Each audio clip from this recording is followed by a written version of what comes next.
ഇന്ന് കൊഴിയാളയാണ് കിട്ടിയത്. അതവിടെ വെള്ളത്തിൽ കിടക്കട്ടെ. നമുക്ക് ആദ്യം ചോറിൻ്റെ അരി അങ്ങ് കഴുകി അടുപ്പത്തിടാം. ഇനി ഈ അരി തിളച്ച് തെർമൽ കുക്കറിലോട്ട് ഇറക്കി വയ്ക്കാനായിട്ട് കുറച്ച് സമയമുണ്ടല്ലോ. അത്രയും സമയം കൊണ്ട് മീൻ വെട്ടി കഴുകിയെടുക്കാം. അപ്പോൾ മീൻ വെട്ടിയപ്പോൾ എനിക്ക് മനസ്സിലായി തേങ്ങ അരച്ച് കറി വെച്ചാൽ പണി കിട്ടുമെന്ന്. അങ്ങനെ എൻ്റെ തീരുമാനങ്ങളൊക്കെ മാറ്റി ഞാൻ ഫ്രൈ ആക്കാനായിട്ട് 3 എടുത്തിട്ടുണ്ട്. ബാക്കി 2 രാത്രിയിലോ നാളെ ഉച്ചയ്ക്കോ എടുക്കാമെന്ന് കരുതിയിട്ട് ഫ്രീസറിലോട്ടും വെച്ച്.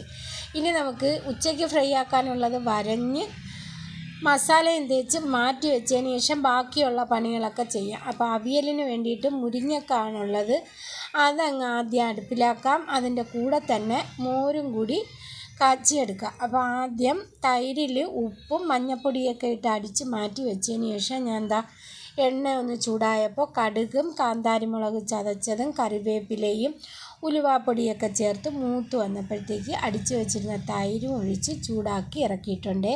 ഇനി നമുക്ക് അവിയലിൽ അരപ്പൊക്കെ ഇട്ട് ഉപ്പുമൊക്കെ ചേർത്ത് ഇത്തിരി പച്ച വെളിച്ചെണ്ണയൊക്കെ ഒഴിച്ച് ഇറക്കി വയ്ക്കാം. അതിനുശേഷം ഞാൻ പപ്പടം പൊരിച്ചെടുത്തു. ആ എണ്ണയിൽ തന്നെ മീനും ഫ്രൈ ആക്കി എടുത്തിട്ടുണ്ട്. ഇതിൻ്റെ കൂടെ തന്നെ ഞാൻ തീയലിനുള്ള തേങ്ങ വറുത്തെടുത്തിട്ടുണ്ട്. ഇനി ഉള്ളി ഒന്ന് വഴറ്റി ഉപ്പും പുളിയൊക്കെ ചേർത്ത് വേവിച്ചതിന് ശേഷം അരപ്പും ഒക്കെ ചേർത്ത് ഇറക്കാം. അപ്പോൾ ഞങ്ങൾക്ക് ഇന്ന് ഉച്ചയ്ക്ക് ഉള്ളിത്തീയലും മോര് കാച്ചിയതും മീൻ പൊരിച്ചതും പപ്പടം പൊരിച്ചതും മുരിങ്ങക്ക അവിയലും ആയിരുന്നു. അപ്പം എൻ്റെ വീഡിയോ കണ്ട് ഇഷ്ടപ്പെടുന്നവർ ലൈക്ക് ചെയ്യാനും ഷെയർ ചെയ്യാനും സബ്സ്ക്രൈബ് ചെയ്യാതെ കാണുന്നവർ ഒന്ന് സബ്സ്ക്രൈബ് ചെയ്ത് സപ്പോർട്ട് ചെയ്യാനും മറക്കല്ലേ.